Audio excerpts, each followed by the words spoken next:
শহীদ আসাদ ইতিহাস, যুগে যুগে যারা ইতিহাস সৃষ্টি করেছে তাদের নাম স্বর্ণাক্ষরে লেখা রয়েছে। শহীদ আসাদ ভাসানী অনুসারী ছিলেন।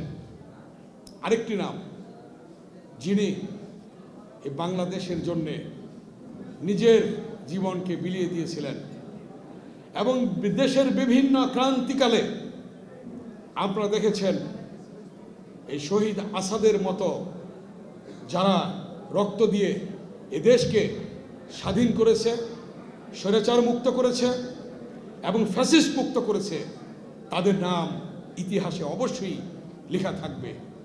যেমন 52-এর ভাষা আন্দোলন, বরকত সালামের নাম লেখা থাকবে। যেমন 62-র শিক্ষা আন্দোলন, ওয়াজুল্লাহ বাবুলের নাম লেখা থাকবে। যেমন 69-এর গণঅভ্যুত্থান, শহীদ আসাদের নাম লেখা থাকবে। যেমন 71-এর মুক্তিযুদ্ধে স্বাধীনতার ঘোষকের শহীদ রাষ্ট্রপতি জিয়াউর রহমানের নাম লেখা থাকবে। যেমনিভাবে 90-এর স্বৈরাচার বিরোধী আন্দোলনে নূর হোসেন, জেহাদ, ডাক্তার মিলন সহ শহীদের নাম লেখা থাকবে। ঠিক তেমনিভাবে 24-এর ছাত্র জনতার গণঅভ্যুত্থানে লেখা থাকবে আবু সাইদ রিয়াজদের নাম, সেই সুমনদের নাম, সেই ওয়াসিমদের নাম লেখা থাকবে।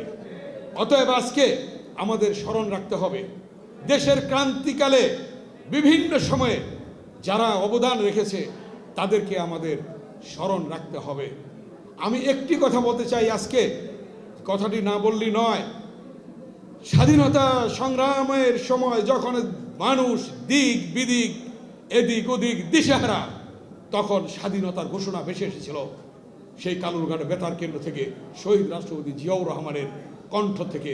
আমি মেজর জিয়া বলছি, স্বাধীনতার ঘোষণা দিয়েছে।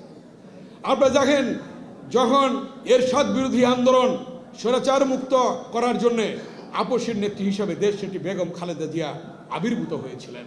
আপনারা দেখেছেন এই যে 24-এর যে গণ অভ্যুত্থান, দীর্ঘ 16 বছর বিএনপির ভারপ্রাপ্ত চেয়ারম্যান জনাব তারেক রহমানের নেতৃত্বে যে আন্দোলন হয়েছে, সে আন্দোলনে সেই বোলার ছাত্রনেতা নূরে আলম সহ সে মুন্সিগঞ্জের যুবনেতা এবং বিভিন্নভাবে যারা শহীদ হয়েছে, ইলিয়াস আলী গুম হয়েছে, সুমন গুম হয়েছে, নূর চৌধুরী আলম গুম হয়েছে, তাদের বিনিময়ে আজকে সেই সর্বশেষ ছাত্র জনতার রক্তের বিনিময়ে আমরা পেয়েছি আজকে নতুন করে নতুন বাংলাদেশ।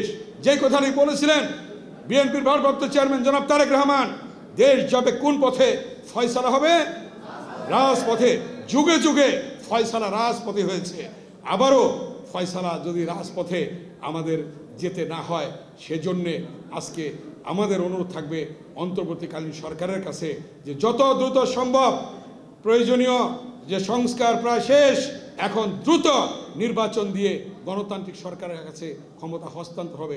এটাই আজকে জাতির প্রত্যাশা এবং গণতান্ত্রিক সরকার কায়েম হবে। সেই গণতান্ত্রিক সরকারকে সামনে নিয়ে শহীদ আসাদকে স্মরণ করে আমরা সামনে এগিয়ে যাব এবং যেই দাবিগুলি আজকে ডাক্তার নুরুজ্জামান শহীদ আসাদের ভাই করেছে, মাননীয় মহাসচিবের কাছে আমাদের অনুরোধ থাকবে যে আপনি এই বিষয়গুলি দেখবেন, আগামীতে যাতে শহীদ আসাদের এই দাবিগুলি পূরণ হয়, এই প্রত্যয় ব্যক্ত করে সকলকে ধন্যবাদ জানিয়ে শহীদ আসাদের আত্মার মাগফিরাত কামনা করে আমার বক্তব্য শেষ করছি। আল্লাহ হাফেজ।